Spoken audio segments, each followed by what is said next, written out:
Hey guys, welcome back. So it is now April 13th. The video that you're gonna see is documenting my trip away last weekend to Bowen Island, just outside of Vancouver, with my mom. It's going to explain a little bit about what we did there. It was great to get out of the city for the weekend, but we went to do a retreat called The Work. It was a self-improvement course about dealing with limiting beliefs that we create for ourselves and how to break through those.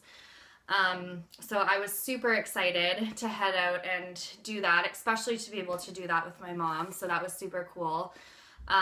This past year had been, 2016, let's just say altogether, was a pretty tough year for me.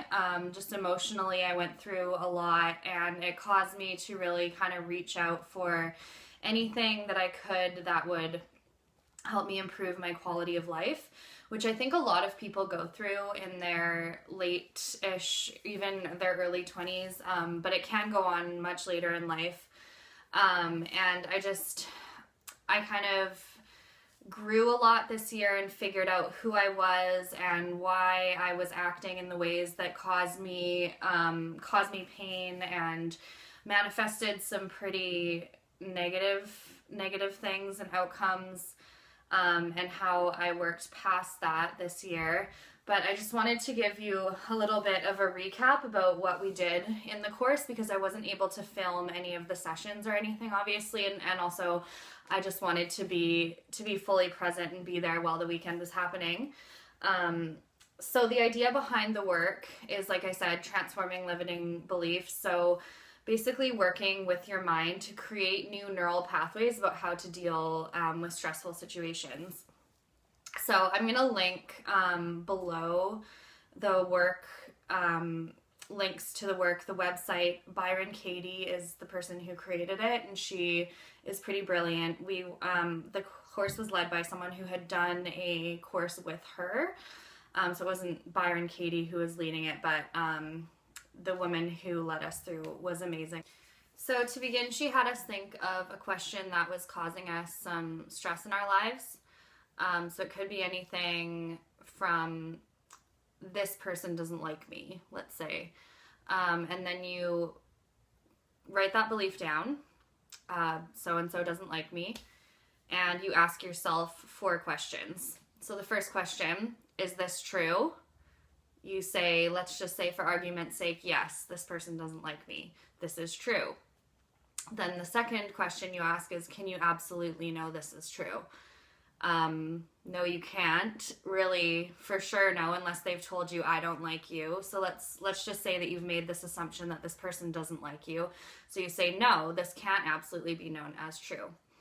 So it just kind of makes you think about that for a second, and then you go on to the third question, and it asks what your emotional response is to feeling like this person doesn't like you. So any emotions or sensations that arise in your body when you think about that, or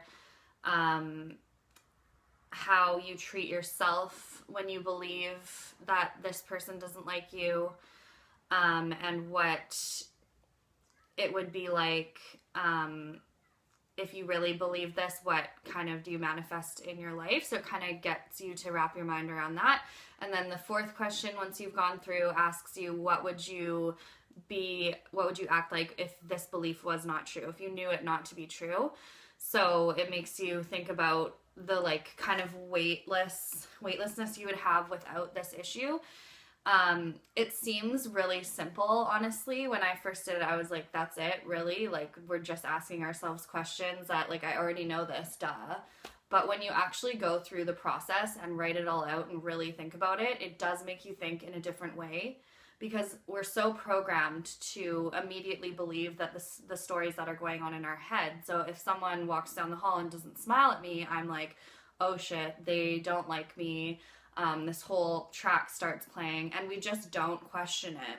I don't anyway. And it seemed very common in the group that a lot of the people thought the same way. So that was really interesting to see that we're not alone. Everyone struggles with this kind of thing. So the fifth step you then do with the question is you turn it around. You go, so-and-so does like me. And then you give yourself evidence for that. So say they once did smile at you or something along those lines. And it just, again, makes you think about the situation from a different angle. And not immediately did I start to see a difference, but when I applied these strategies in my life, it just kind of softened everything. So if I were to start getting stressed about a certain situation that I had done the work on, it wouldn't make as much of an impact. I just felt like I tend to have anxiety, so I feel the tightness in my chest, and I feel really small and scared. And that just kind of softened out. I don't really know another way to explain it, but there was this awareness around the situation that I'd never had before. And that was really awesome because through my growth this year, I've become very aware of my reactions to things, yet I haven't had a real tangible way of dealing with them. And this is a step-by-step guide to be able to deal with your stress when it does arise, and it will, because it's life and shit happens. But to take control of the outcomes is really important. So I got a ton out of this weekend, met a great group of new people. I would definitely suggest taking a look at BYRON Katie and at the work, and if there's any seminars offered around where you live. So if you have any more questions or want any more resources, comment below. The next video that I do is going to be on meal prepping and supplements, so look out for that. But anyway, just enjoy the rest of the video and my weekend away. Bye, guys.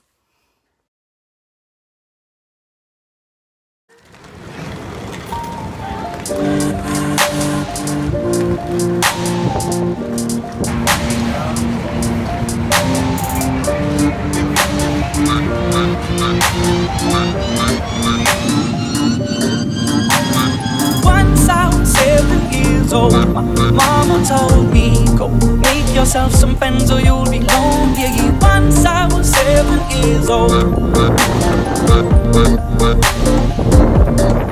Mom and I are heading off to Bowen Island, got Starbucks in hand, and in Horseshoe Bay. It's super windy. They canceled some of the sailings already to go to Nanaimo, so hopefully we'll be able to get there okay. Say hi, Mom. Hi. Hi. Once I was 7 years old, my mama told me, go make yourself some friends or you'll be lonely. Once I was 7 years old. So made it to this course with my mom. We're all set up in our room here. Had a session last night. It's gonna be really transformative stuff, I can already tell, so I'll try and share a little bit more with you, but I'm trying to use my phone as little as possible. Bowen is pretty rainy right now, but still beautiful. Hoping to be able to get outside at some point today and explore, but it looks like a pretty full-on load, so we'll see. The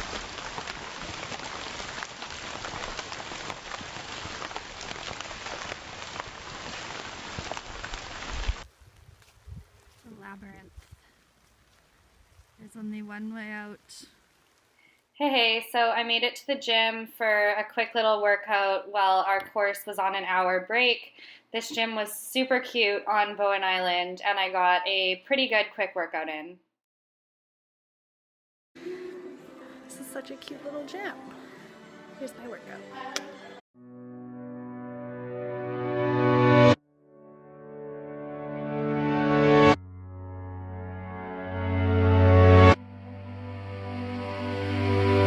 Used to be so happy, but without you here I feel so low. I watch you as you left, but I can never seem to let you go. Cause once upon a time you were my everything. It's clear to see that time hasn't changed a thing. It's very deep inside me, but I feel there's something you should know. I will never forget you. You will always be by my side. From the day that I met you, I knew that I would love you till the day I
ongoing.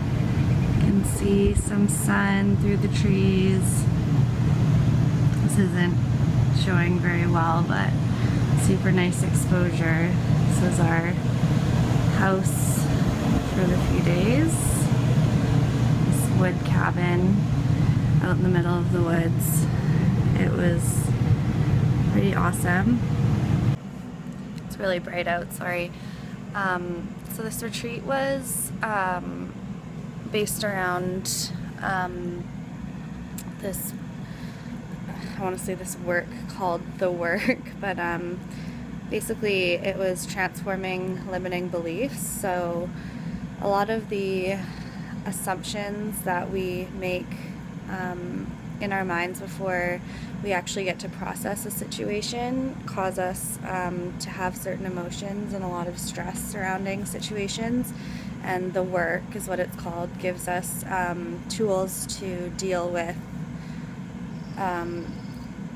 these emotions as they arise in a more structured pattern. So you ask yourself questions to be able to work through hard emotions that come up rather than just believing the thoughts. So it's been amazing. It's given me these tools that I'm able to use my awareness that I've built over the last few years and really start to chip away at some of the immediate emotions that come up for me. So I'm definitely going to keep working on this when I get home, and I will hopefully have a chance to talk about it more because I think it's a really important thing to share for people. So I'm feeling super zen right now, but time to go have coffee and breakfast.